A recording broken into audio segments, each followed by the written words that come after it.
Ladies and gentlemen, three facts are now clear as far as 2027 presidential elections are concerned in the Republic of Kenya. The first fact is that Rigathi Gachagua is not going to be William Ruto's running mate in 2027, which begs the question, what role will Rigathi Gachagua play as far as 2027 presidential elections are concerned in Kenya? Will Rigathi Gachagua be on the ballot? I doubt if Rigathi Gachagua will be on the ballot. Who will Rigathi Gachagua support? As a matter of fact, Rigathi Gachagua has been in talks with Stephen Kalonzo Musyoka, and that is forming the basis of this analysis. The second fact is that Stephen Kalonzo Musyoka will be on the ballot as a presidential candidate in 2027. Because if Kalonzo Musyoka will not be on the ballot, then I doubt if politically he will survive in Kamba politics. But is Kalonzo Musyoka prepared for 2027? That's again another question. Because so far, I'm not seeing Kalonzo Musyoka behaving like a serious presidential candidate. Right now, I would have expected Kalonzo Musyoka to lead Kenyans in demonstrating against a Adani takeover of JKIA. I would have expected Kalonzo Musyoka to be traversing the entire country. But anytime I see Kalonzo Musyoka, he's in Nairobi, like today, accompanied by the same people, Kioni, Waititu, and his Kamba brigades. So I doubt if Kalonzo Musyoka is serious, but Kalonzo will be on the ballot in 2027. The third fact, which is also very clear, is that William Ruto is actually the easiest president to remove from office in 2027.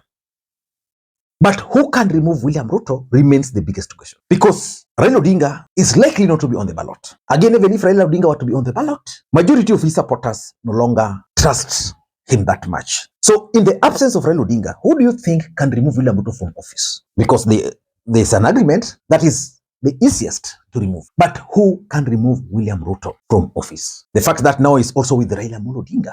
Who can remove William Ruto from office?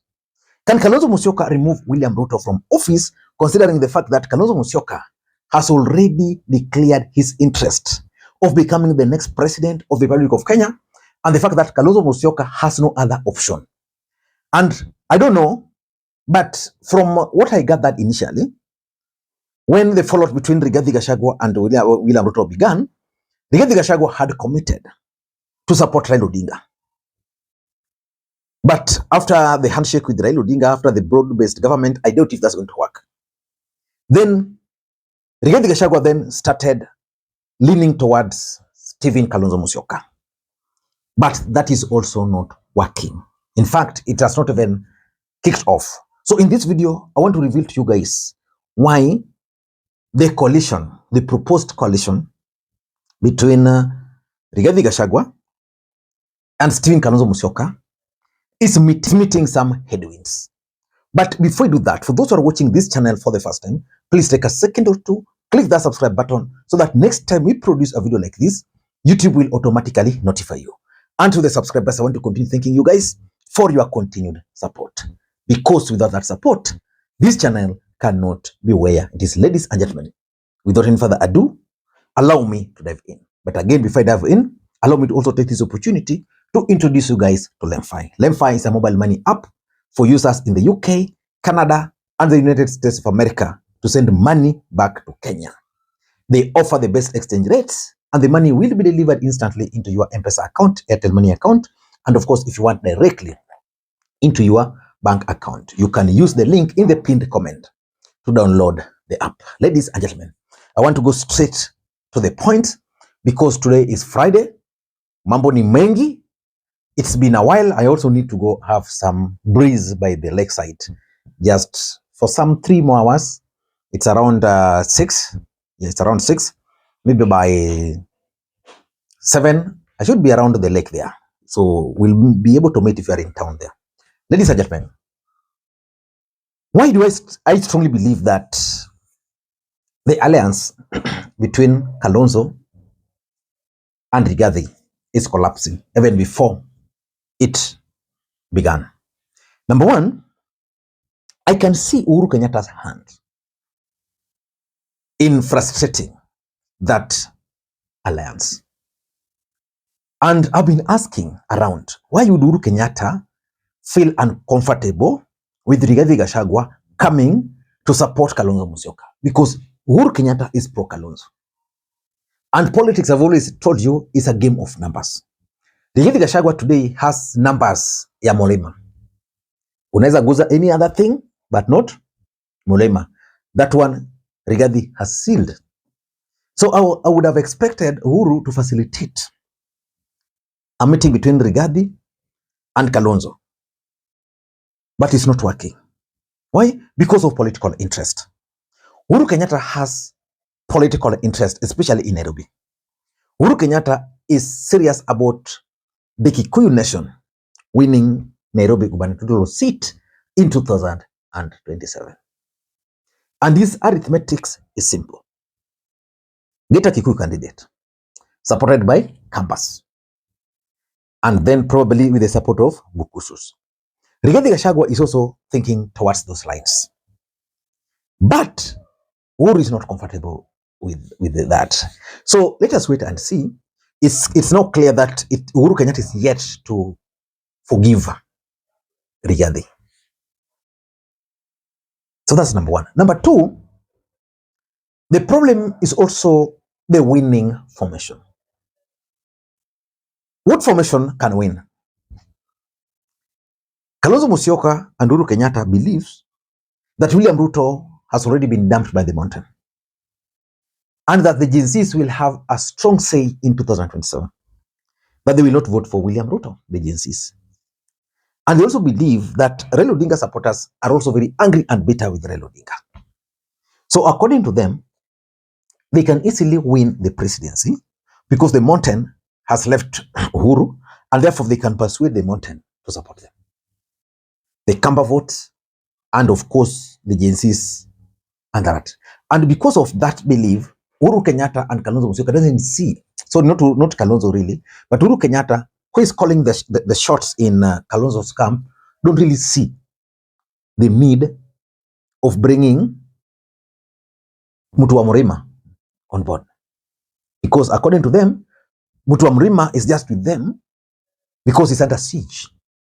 If that siege were to be removed, if for example Ruto were to mend fences with Rigathi today, Uhuru believes that Rigathi will throw Kalonzo under the bus this very, very day. So they are trying to come up with a formation. And that formation is Kamba, presidential candidate, Bukusu running mate, Uhuru prefers Wamalwa. Rigathi Gachagua is also looking, Bukusu is looking at Natembeya. Yeah, so that winning formation is still a very big problem. So let us wait and see. Number three is the issue of the flag bearer. Rigathi Gachagua's allies are advising Rigathi Gachagua that for him to succeed, because the intention is not to win the presidency in 2027, that he must be on the ballot in 2027. So that even if he becomes number three, he shall have figured out the voting pattern. Then he can then prepare himself for 2032. And they believe that if Rigathi were to run, Rigathi Gachagua is going to get several MPs, governors, senators. So which means even between 2027 to 2032, there might be some political formation around. So they want him to go to the ballot. But there is no way Kalonzo Musyoka will fail to be on the ballot. Kalonzo Musyoka must also be on the ballot in 2027. So there's that clash of interest. Nobody, especially the hardliners, are willing to convince Rigathi to pull out or Kalonzo to pull out. So I don't know, in your own view, between Kalonzo and Rigathi, who do you think can remove Ruto? If you were to ask me, Rigathi can easily remove William Ruto. Can I tell you why? Rigathi has the mountain. Kenyans can just vote for Rigathi Gachagua to punish Ruto. There's a way Rigathi Gachagua, people feel Rigathi Gachagua, as much as he's appearing to be mtu wa mulema, but there's a vibe Rigathi Gachagua has. And of course, the deep pockets. And Rigathi Gachagua, being an administrator, understands the dynamics. That's why he's been able to remove William Ruto out of the mountain easily. Number 4 is actually something which is also related to what I've just explained. What is Mount Kenya's political interest in 2027 and post 2027?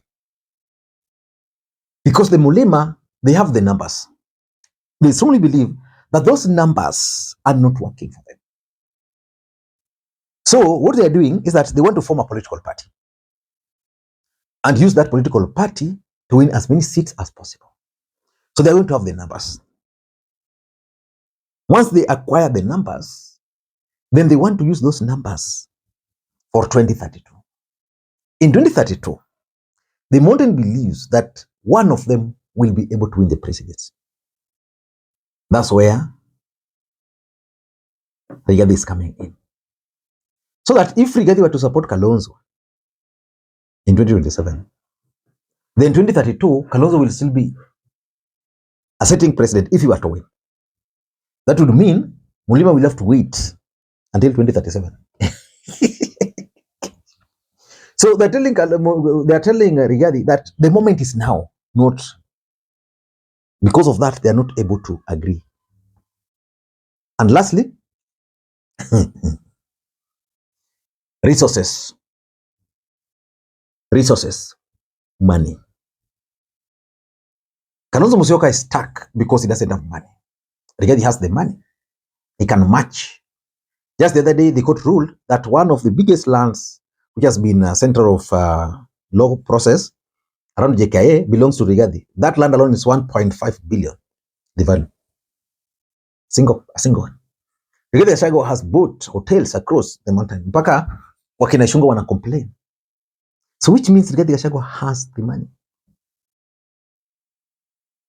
So you are talking of someone who has the money. He has the numbers because the Mulema can easily be around him.